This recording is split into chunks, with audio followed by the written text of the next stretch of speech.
हरिओम। आप व्याकरण अध्ययन के अंतर्गत बाबूराम सक्सेना जी का व्याकरण आप पढ़ रहे हैं, जो कि सभी प्रतियोगी परीक्षाओं में उपयोगी है, विशेष करके टीजीटी।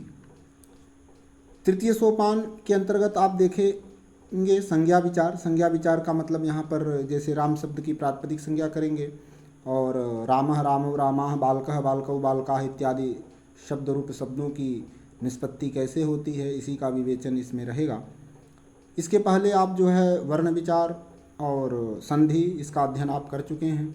वर्ण विचार में जैसे वहाँ संज्ञा प्रकरणम में आप अध्ययन करते हैं वर्णों के विषय में, उसी तरह से आपने यहाँ पर वर्ण विचार देखा था। संधि में जो है आपने स्वर संधि, व्यंजन संधि इत्यादि, विसर्ग संधि, इन सब को जो है आपने द्वितीय सोपान के अंतर्गत अध्ययन किए।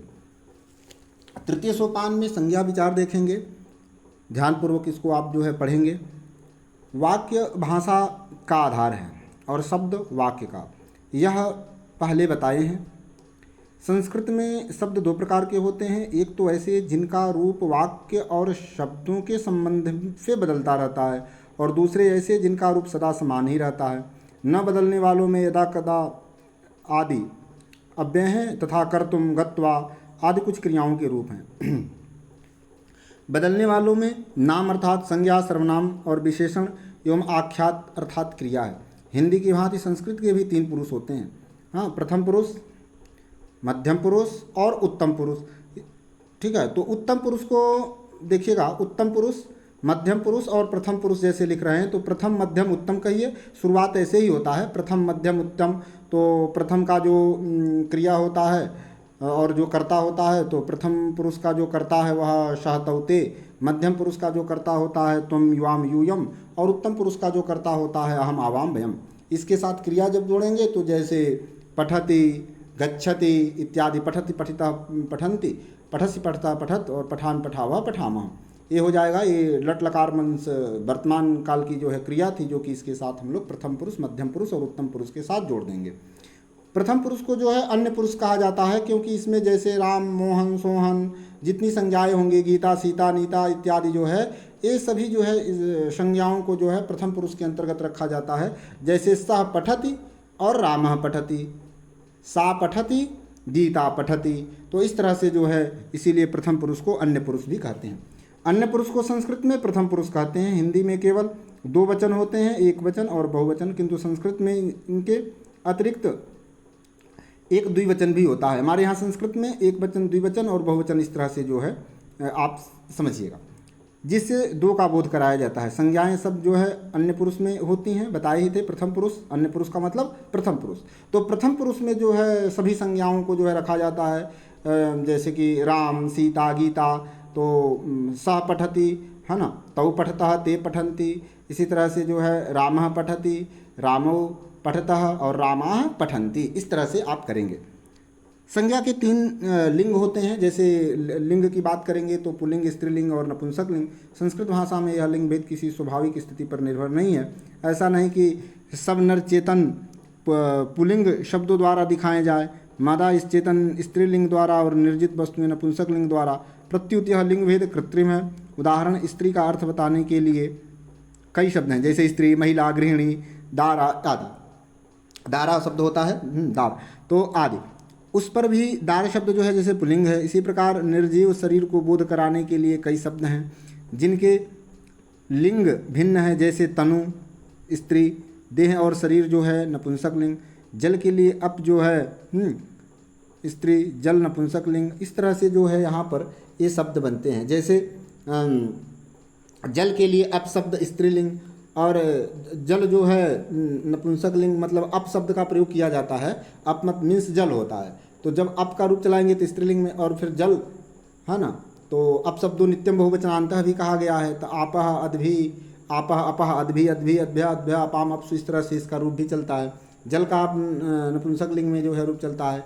कई शब्द ऐसे हैं जिनके रूप एक से अधिक लिंगों में चलते हैं, जैसे गो शब्द पुल्लिंग में बैल का वाचक है और स्त्रीलिंग में जो है गाय का, है ना। तो इस तरह से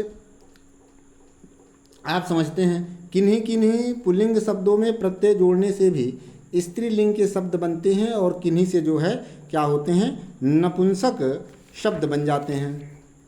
उदाहरण के लिए देखिएगा, सर्वनाम शब्द अन्य के रूप तीनों लिंगों में अलग अलग होते हैं। जैसे अन्य शब्द है तो यह सर्वनाम है। उदाहरणार्थ बताइए, सर्वनाम शब्द अन्य के रूप तीनों लिंगों में अलग अलग होते हैं। पुत्र, पुत्री, नायक, नायिका, ब्राह्मण, ब्राह्मणी आदि जोड़ी वाले शब्द हैं। इनका सविस्तर विचार आगे चलकर होगा, परंतु अधिकांश ऐसे शब्द हैं जो एक ही लिंग के हैं, या तो पुल्लिंग या स्त्रीलिंग या नपुंसकलिंग।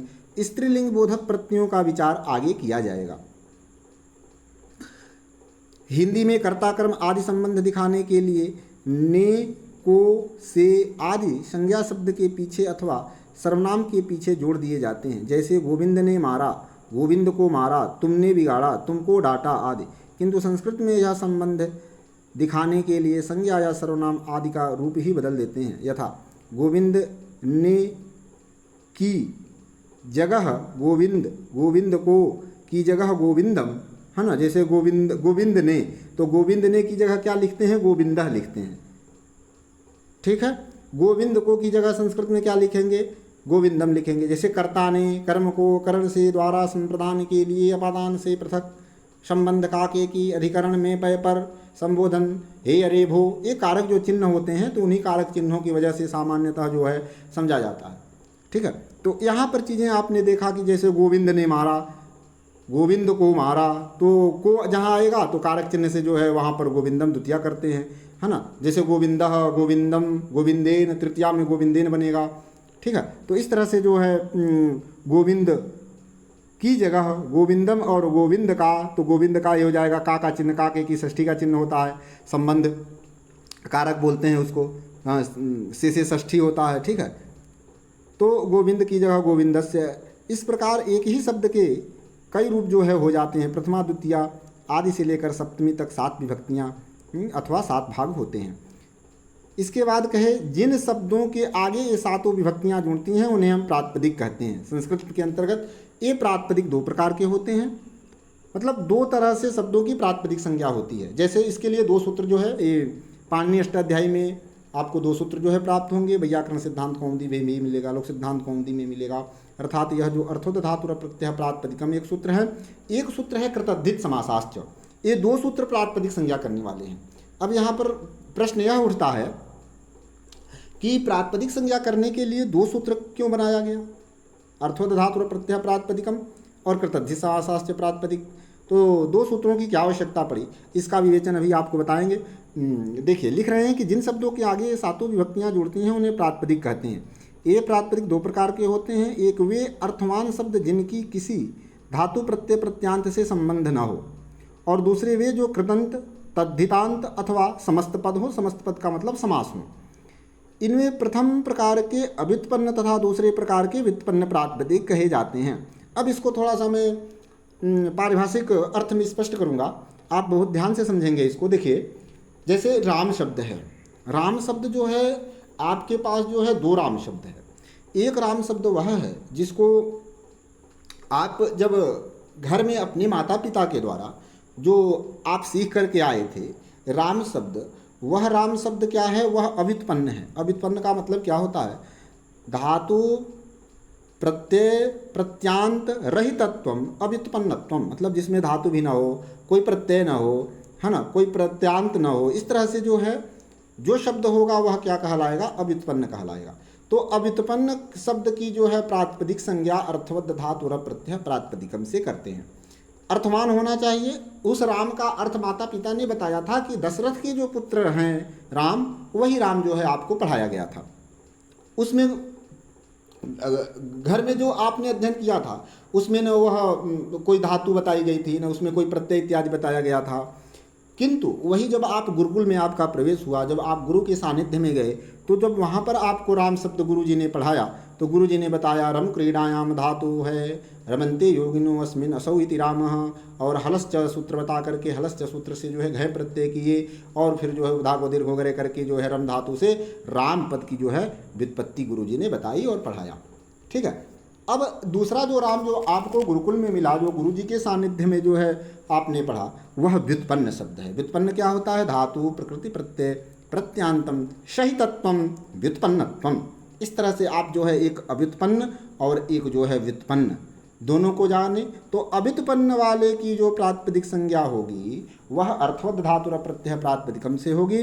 अर्थवद धातुर प्रत्यय प्रातिपदिकम कहता है धातु प्रत्यय प्रत्यांत रहितत्वम। रहितत्वम मतलब धातु प्रत्यय प्रत्यांत से जो रहित है, अर्थात जिसमें धातु प्रत्यय प्रत्यांत नहीं है, अर्थात जो घर वाला राम था जो आपने माता पिता के द्वारा सीख करके आए थे, ठीक है, और अर्थमान था वह, उसमें से अर्थ निकलना चाहिए था। तो अर्थमान क्या है, जो है वो दशरथ के पुत्र जो है राम, ये उसमें से अर्थ निकल रहा था। कृतद्धित समासाश्च जो दूसरा सूत्र है यह भी प्रातिपदिक संज्ञा करता है, और इसके लिए जो है जो आप गुरुकुल में जो राम पद आपने पढ़ा था, रम क्रीडायाम धातु घै प्रत्यय फिर उधा दीर्घ इत्यादि करके जो आपने बनाया था राम शब्द, यह व्युत्पन्न है। तो व्युत्पन्न वाले की कृतद्धित समासाश्च करेंगे। अच्छा, कृदंत तद्धित और समास की प्रातिपदिक संज्ञा ही करेगा। तो यह हलश्च जो सूत्र से आपने जो घै प्रत्यय किया, यह कृदंत में आपने किया, तो कृदंत होने के कारण जो है कृत प्रत्यय अंत में है तो प्रत्यांत, तो दोनों रामों की प्रातिपदिक संज्ञा हो जाएगी और फिर दोनों राम मिल करके फिर जो है एक हो जाते हैं। इस तरह से जो है फिर स्वादि उत्पत्ति होती है। और पुनः जो है आगे जो है देखिएगा, विभिन्न कारकों को प्रकट करने के लिए प्रातिपदिकों में जो प्रत्यय लगाए जाते हैं, जोड़े जाते हैं, उन्हें हम शुभ कहते हैं। इसी प्रकार विभिन्न काल की क्रियाओं का अर्थ प्रकट करने के लिए धातुओं में जो प्रत्यय जोड़े जाते हैं उन्हें हम तिंग कहते हैं। शुभ और तिंग आपको संज्ञा प्रकरण में पढ़ाए थे। शुभ तिगंतम पदम, शुभंतम शुभंतम तिगंतम च पद संज्ञम स्यात्। शुभंत और तिगंत की पद संज्ञा होती है। सुप मतलब सुओजस अमोटष्टाभ्याम भिष गेभ्याम भिष घसीभ्याम भिष घशोषाम गीयों शुभ, ये सुप होते हैं। सुप प्रत्याहार मतलब सु से लेकर के और जो सप्तमी का जो बहुवचन सुप है उसका पकार लेंगे और प्रथमा का जो एक वचन सु है उसको लेंगे, तो सुप जो है प्रत्याहार बनता है। उसके अंतर्गत कभी कभी परीक्षा में पूछा जाता है, सुप प्रत्याहार के अंतर्गत 21 विभक्तियाँ आती हैं। सात के 21, 7 विभक्ति है, एक वचन द्विवचन बहुवचन है, तो 7 का 21 हो जाएगा। आप इसको याद रखिएगा। अब बात थोड़ी तिंग की कर लेते हैं। तिंग क्या है? तिंग भी प्रत्याहार है। कहाँ से कहाँ तक जाएगा? तिप तजी के ती से लेकर के और महिंग के गा तक जाइएगा। तिप तजी सिप थस्थ मिपोस्मस्ता ताम झा था सा थाम धुम इड वही महिंग बन जाएगा। अब इसमें क्या होता है, 18 हैं और 9 की इसमें जो है परस्मयी पद संज्ञा होती है, और बाद वाले की जो तंगानावात्मने पदम, तंग जो होता है मतलब ता ताम झा था सा थाम धुम इड वही महिंग, ये 9 की जो है आत्मनेपद पद संज्ञा होती है। व्याकरण के अंतर्गत आप अध्ययन कर रहे हैं सुबंत और सुप और तिंग का। तो सुप जिसके अंत में होगा वह सुबंत हो जाएगा और तिंग जिसके अंत में हो जाएगा वो तिगंत हो जाएगा। तिगंत वाले जो पद होते हैं उनको हम क्रिया कहते हैं, जैसे गच्छति गच्छता गच्छन्ति, पठति पठता पठन्ति, लिखत लिखता लिखति, हसति हसता हसन्ति, ये सब क्या है? ये सब तिगंत पद हैं। तिंग है जिसके अंत में, और हमेशा ध्यान रखिएगा तिंग जो प्रत्यय होगा वह धातुओं से होता है, ठीक है।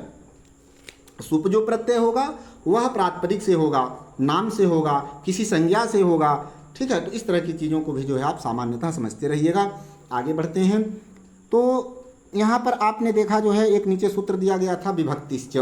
विभक्तिश्च सूत्र है और सुप्तिंगो विभक्ति संज्ञो अस्तः, ये संज्ञा मतलब संज्ञा सूत्र है। संज्ञा च परिभाषा च विधि नियम एवं च अतिदेशोधिकारश्च सर्वविधम सूत्र लक्षणम।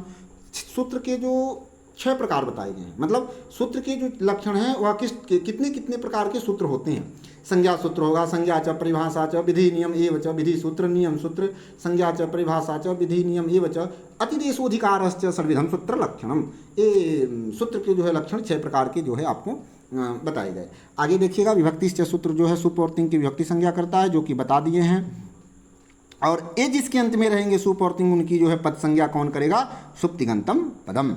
आगे बढ़िए, विभक्ति देखिएगा, अर्थ एक वचन द्विवचन बहुवचन, ये आपको बता चुके हैं। प्रथमा विभक्ति कर्ता ने, जो कारक चिन्हानी होता है उसको भी आप साथ में जोड़ दीजिए। कर्ता ने, कर्ता प्रथमार्थ में कर्ता होती है ना। कर्ता ने, द्वितीया कर्म, कर्म को तृतीय जो है हो जाएगा करण, से द्वारा, चतुर्थी संप्रदान होता है, संप्रदान के लिए चतुर्थी, पंचमी अपादान से पृथक, ठीक है। ये पृथक अर्थ यहाँ पे नहीं लिखा है, आप जोड़ लीजिएगा, मतलब अलगाव अर्थ में होता है। और ये जो तृतीया वाले में जो होता है से द्वारा, अर्थात उसमें अलगाव नहीं रहेगा, आप उससे जुड़े रहेंगे। जैसे साइकिल से विद्यालय जाता है तो उसके द्वारा मतलब बाई, है ना, साइकिल के द्वारा विद्यालय जाता है। और यहाँ पर पंचमी में क्या होता है? अपादान में पेड़ से पत्ता गिरा, तो क्या हो जाएगा वहाँ पर? अपायः विश्लेषः, मतलब अलगाव, पृथक। षष्ठी में होता है काके की, और सप्तमी में होता है मे पय पर। संबोधन जो है हे अरे भो, इसको भी जाने रहिए, यहाँ पर शायद आगे बताएंगे, यहाँ पर नहीं लिखा है, आप ऐसे समझे रहिए। एक वचन, द्विवचन, बहुवचन, सु औ जस, प्रथमा का एक वचन, अम औट सस, द्वितीया का जो है हो जाएगा, हाँ, एक वचन, द्विवचन, बहुवचन, सु औ जस, अम औट सस, टाभ्याम भेष, गेभ्याम भ्यस, गसिभ्याम भ्यस, गस ओ शाम, गी ओ शुभ। इस तरह से इसको आप कंठस्थ कर लीजिएगा। संबोधन में भी प्रथमा ही विभक्ति प्रयुक्त होती है, ध्यान रखिएगा। संबोधने प्रथमा में ही जो है उसको किया जाता है ना। और सु औ जस ये संबोधन में वही रहेगा, सु में केवल परिवर्तन होता है, क्योंकि एक वचन की ही जो है संबोधि संज्ञा होती है, उसी में जो भी परिवर्तन होगा होगा संबोधन के एक वचन में, और बाकी अन्यत्र द्विवचन और बहुवचन में जो है प्रथमा की तरह ही रूप चलते हैं। तो अब अभी रूप आपको पढ़ाएंगे आगे, तो ये सब चीज़ें बताते रहेंगे। संबोधन में भी प्रथमा ही प्रयुक्त होती है। इन विभक्ति सूचक प्रत्ययों को जो है शुभ कहते हैं। इनके जोड़ने की विधि थोड़ी जटिल है। उदाहरण के लिए सु का उ उड़ा दिया जाता है। उड़ा दिया जाता है मतलब कि भाई लोप संज्ञा होती है, इत हो जाएगा। उपदेश अवस्था में जो नासिक चुस्कित संज्ञा करिए, और इत संज्ञा होने से तस्य लोप से लोप हो जाता है, तो वही लोप कर दिया जाता है। ऐसा जो है शब्दावली होना चाहिए था, ठीक है, क्योंकि वह क्या है, अनुनासिक है, केवल स रह जाता है। यथा राम सु, है ना, उकार की संज्ञा हो जाएगी, लोप हो जाएगा, रामस बन जाएगा, है ना। राम कहीं कहीं स भी बिल्कुल मतलब लोप हो जाता है स का। यहाँ पर तो ऋतु विसर्ग हो जाएगा स का, तो रामह बनता है। विसर्ग बताए हैं कि यहाँ पर कहीं दिख नहीं रहा है, तो रामह आप विसर्ग के साथ पढ़िएगा, ठीक है। आगे बढ़ जाइए। था विद्या है, शु है, विद्या सु, तो यहाँ पर सु का जैसे लोप हो जाता है, तो स्त्रीलिंग में जो है टाप वगैरह होता है। और विद्या, है ना, तो टा का ट लोप कर दिया जाता है, क्योंकि जो है आ बचता है तो विद्या मिल जाता है। प्रत्यय के आदि में चवर्ग जो है टवर्ग लुप्त हो जाते हैं, जैसे, है ना, टवर्ग और चवर्ग। तो देखिएगा, किंतु टा का स्थान इन ले लेता है, तो इस तरह से जो है जैसे भगवत टा, तो हलंत में जो बनेगा तो भगवता, किंतु कहीं टाक जो है इनके रूप में परिणत हो जाता है, ठीक है। टागस गस इनात्स्या, तो नरेण बन जाता है, रामेण बन जाएगा जब टा को इन कर देंगे इसी सूत्र से। टागस गसमिनात्स्या लिखा हुआ है। और ऊपर में एक सूत्र लिखा था, देखिए, संबोधने च। संबोधने च मतलब प्रथमा ही होता है संबोधन में, सुगोजस जो था उसी को बताए थे। और उसके बाद जो है टा घस घस इन आत्स्या होता है, टा को इन और घसी को जो है आत और घस को जो है स्या। तो रामेण, रामात और रामस्य, इस तरह से बनता है। परंतु यह विधि जटिल होने पर भी इतनी सुव्यवस्थित है कि एक बार समझ लेने पर शब्दों के रूप बनाने में कोई कठिनाई नहीं रहती है। इन प्रत्ययों के जोड़ने की संक्षिप्त विधि जो है दी जा रही है, देखिएगा। जैसे जस, ज, सस में स, टाक का टाक, ग का जो है गकार, घसी का गकार, घस का गकार, गी का गकार, चूटू एवं लसक को तद्धिते नियमों के अनुसार इत संज्ञा होकर के इनका लोप हो जाता है। तो देखिएगा, सूत्र है जो है चूटू का मतलब कि जो है प्रत्यय के आदि में जो चवर्ग टवर्ग उनकी संज्ञा हो जाती है, और इत संज्ञा होने से तस्य लोप से लोप हो जाता है। लसक तद्धिते सूत्र है कि प्रत्यय के आदि में जो लस कवर्ग, है ना, तो उनकी संज्ञा करता है लसक को तद्धिते। तो इस तरह से संज्ञा होकर के, और जो इन विभक्तियों में जैसे मान लीजिए टा है, तो टा में प्रत्यय के आदि में ट है तो चूटू से हो जाएगा। यहाँ पर मान लीजिए जैसे कि घसी विभक्ति है, तो घसी में घकार है तो क्या है, कवर्ग है, कखा का घांगा, तो लसक को तद्धिते से कर दीजिएगा। इस तरह से इत संज्ञा करके और लोप हो जाता है। अगले क्रम में देखिए, हरस्व प्रत्यांत से टा, घसी और घस को क्रम से इन आत और स्या होता है, बताए ही थे। तो टा को इन करेंगे रामेन बनता है, घसी को आत करेंगे रामात बनता है, घस को जो है स्या करेंगे रामस्य बन जाएगा षष्ठी के एक वचन में। हरस्व अकारांत शब्द से भिस के स्थान पर ऐस हो जाता है। अतो भिस ऐस, तो राम ही बन जाता है। टाभ्याम भिस आता है ना तृतीया के बहुवचन में, तो राम ही बन जाएगा, ठीक है। भिस के का ऐस होता है, सकृत विसर्ग कर देते हैं, तो अतो भिस ऐस से अदंत से जो है पर भिस के स्थान में ऐस आदेश हो जाता है। अगले क्रम में देखेंगे, हरस्वकारांत शब्द से जो है गाँव को जो है यह आदेश हो जाता है। गेरिया सूत्र से घी संज्ञक स्त्रीलिंग शब्दों को छोड़ करके शब्द में टा जुड़ने पर उसे ना हो जाता है। आंगोना स्त्रियाम सूत्र है, आंग को ना हो जाता है स्त्रीलिंग को छोड़ करके, ठीक है, स्त्रीलिंग शब्दों को छोड़ करके आंग, ये हो जाएगा आंगोना स्त्रियाम। गे, घसी, घस, गी, इन प्रत्ययों के परवर्ती होने पर घी संज्ञक शब्दों के अंत में आने वाले स्वर को गुण होता है। यथा हरि, गे, है ना, और गकार की संज्ञा कर देंगे लसो तद्धिते से, ए बचेगा, हरि ए हरे बन जाता है। तो ये घेर गीति, है ना, आप सूत्र देखिए इसमें, है ना, गुण वगैरह हो गया। उसके बाद चौथे नंबर में देखेंगे घसी घसोच एकारांत। हाँ, और एकारांत तथा उकारांत शब्द में आने वाला गसी तथा गस का अपूर्ववर्ती। देखिएगा, हरे हरे बनाए थे आप, है ना।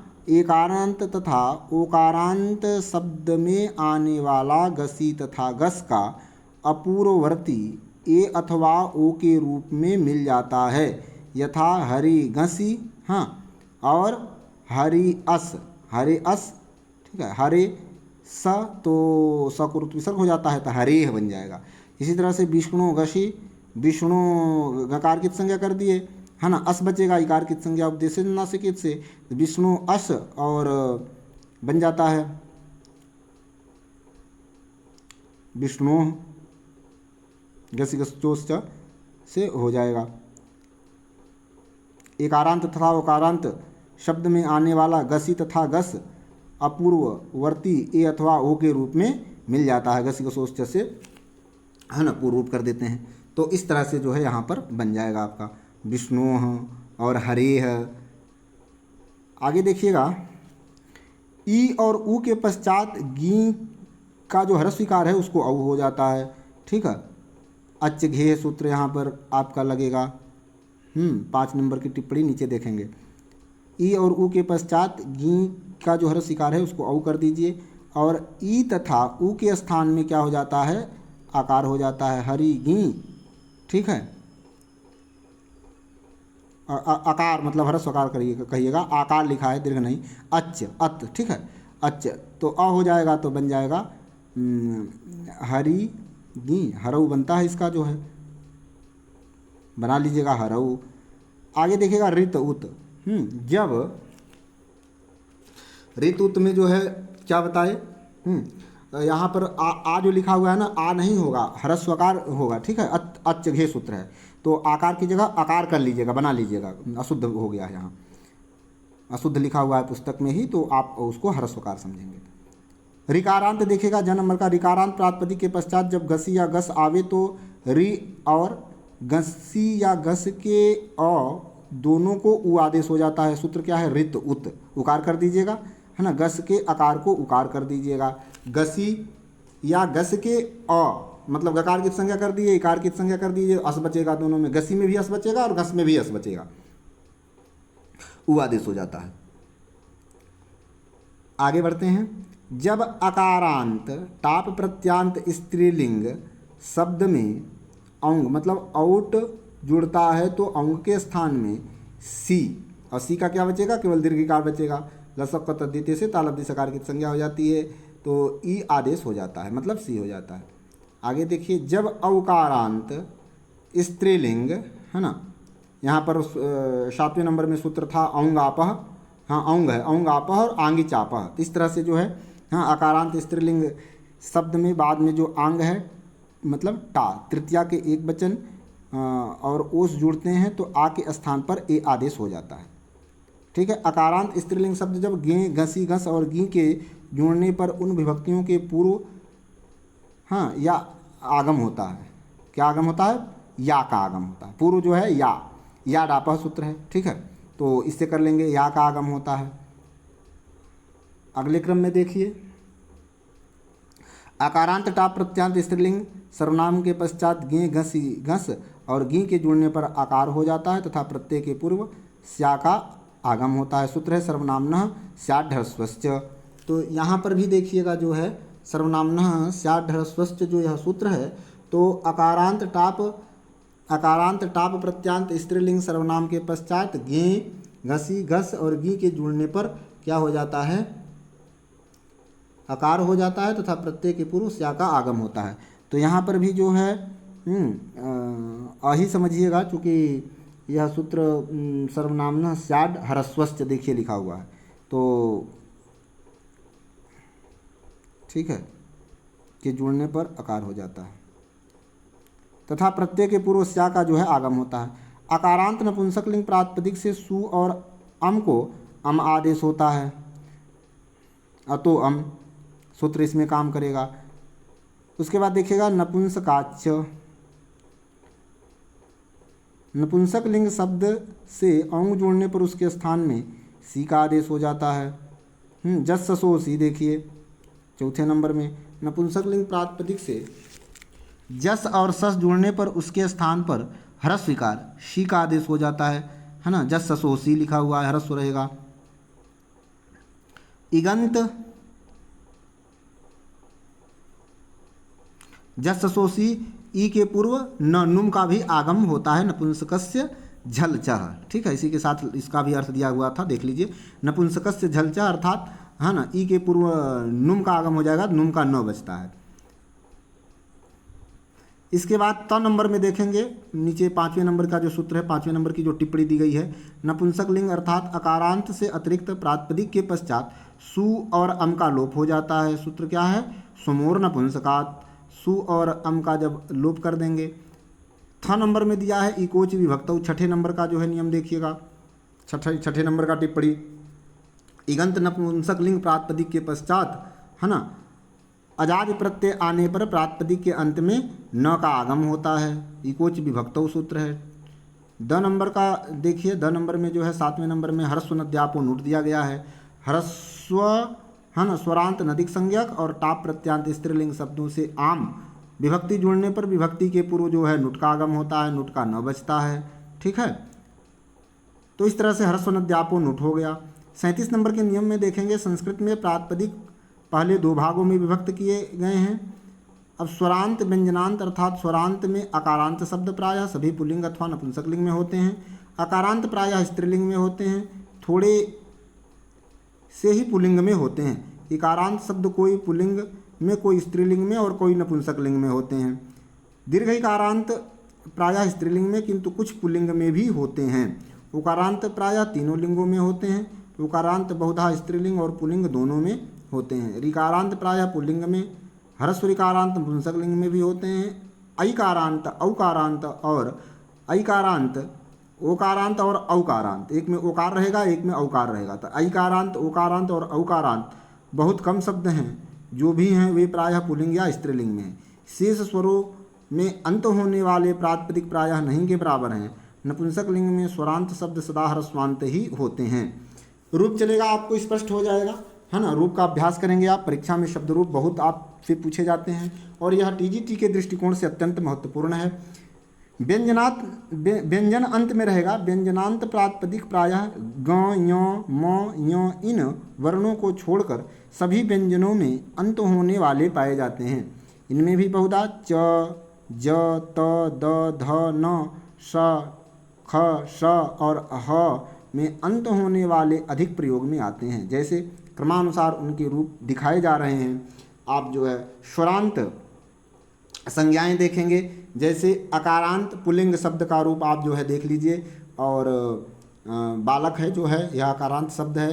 एक वचन, द्विवचन, बहुवचन में देखेंगे। प्रथमा में देखिए बालकः, बालकौ, बालकाः, उसके बाद संबोधन हे बालक, हे बालकौ, हे बालकाः। फिर द्वितीया का रूप देखेंगे, द्वितीया में बालकम, बालकौ, बालकान। तृतीया बालकेन, बालकाभ्याम, बालकैः। चतुर्थी बालकाय, बालकाभ्याम, बालकेभ्यः। पंचमी बालकात्, बालकाभ्याम, बालकेभ्यः। षष्ठी बालकस्य, बालकयोः, बालकानां। सप्तमी बालके, बालकयोः, बालकेषु। संबोधन में बालक स का लोप हो जाता है क्योंकि यह ह्रस्व अ के पश्चात आ रहा है। तो इस तरह से आगे की चर्चा अब अगले क्रम में करेंगे। अगले क्रम में जो है रूप आएगा और शब्द रूप पर जो है आपके लिए अब कल से जो है विचार किया जाएगा। आज आपने इतना अध्ययन किया, बस आज इतना ही। हरि ओम।